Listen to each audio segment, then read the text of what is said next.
I'd like to once again try to connect with Hashim, senior Afghan journalist who's joining us on this broadcast. Hashim, I hope you can hear me. Hello, yes, I do hear, but I'm not a journalist. I'm an international relations analyst based in Washington, D.C. Apologies for that, Hashim. I just wanted to understand from you, what does this mean for U.S.-Taliban relations? The Taliban has already come out to say that what's happened, the drone strike in our soil, is condemnable. There are four clear messages. Message number one, that over Taliban relationship with al-Qaeda, the international community was clearly deceived. Number two, United States and NATO members left Afghanistan behind, where there are the returns of al-Qaeda with its leaders and their commanders in Afghanistan, and the threats from Afghanistan to the region and the world remain the same. Number three, equally, Taliban became untrustworthy in international relations by keeping the leader of al-Qaeda in its capital in Kabul, Afghanistan, not in a remote area or in the mountainous area. On top of that, which is very important, is that the United States was in the middle of talks with the Taliban over releasing of $9.5 billion in freeze in the United States, and that will also affect that. Last but not the least, that it was Islamabad who was pleading the United States that the Taliban are changed, there is no threat from Afghanistan to the world, and help in recognition of the Taliban. Now the Islamabad does not have a face to the international community.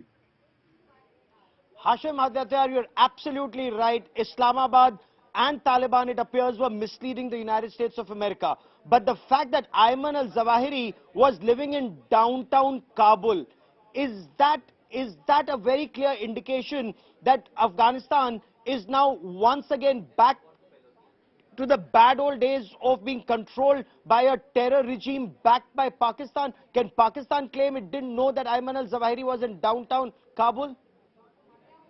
Well, I think there is no need to comment over that. The leaders of the Pakistan have clearly said that they have supported the Taliban, they have supported the other terrorist organization in Pakistan who killed the 2,400 Americans and also over 100,000 of Afghans, and also the Indians and other nationals in Afghanistan. So this is something that which are acknowledged by the leaders of the Pakistanis themselves.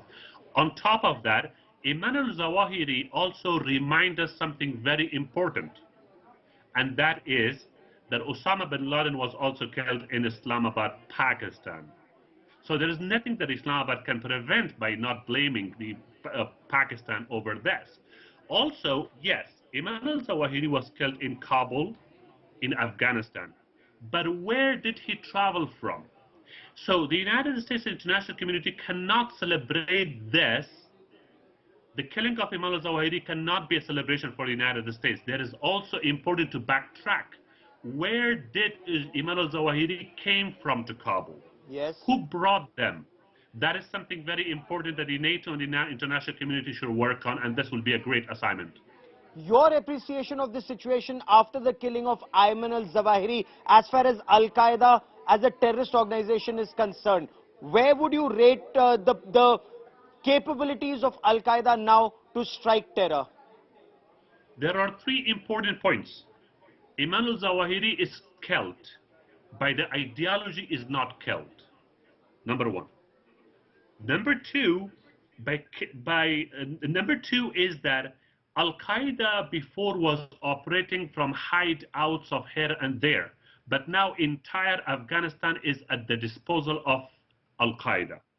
When their leaders are was in Kabul, then their commanders are also spread across Afghanistan. That's number two.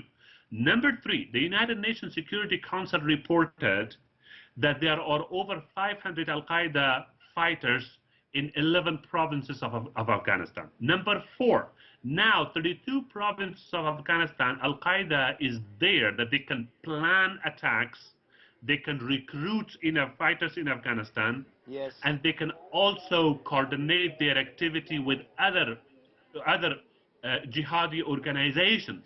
But do not forget that we have NATO organization led by the United States. Okay. There is a great risk that these jihadi organizations based in Pakistan and Afghanistan will create another NATO type of organizations where the al-Nusra and other organizations from Middle East, South Asia, and Afghanistan, they will connect with each others and they will help each others, because do not forget that the United States, Americans' Yes. weapons in Afghanistan were seized in Kashmir.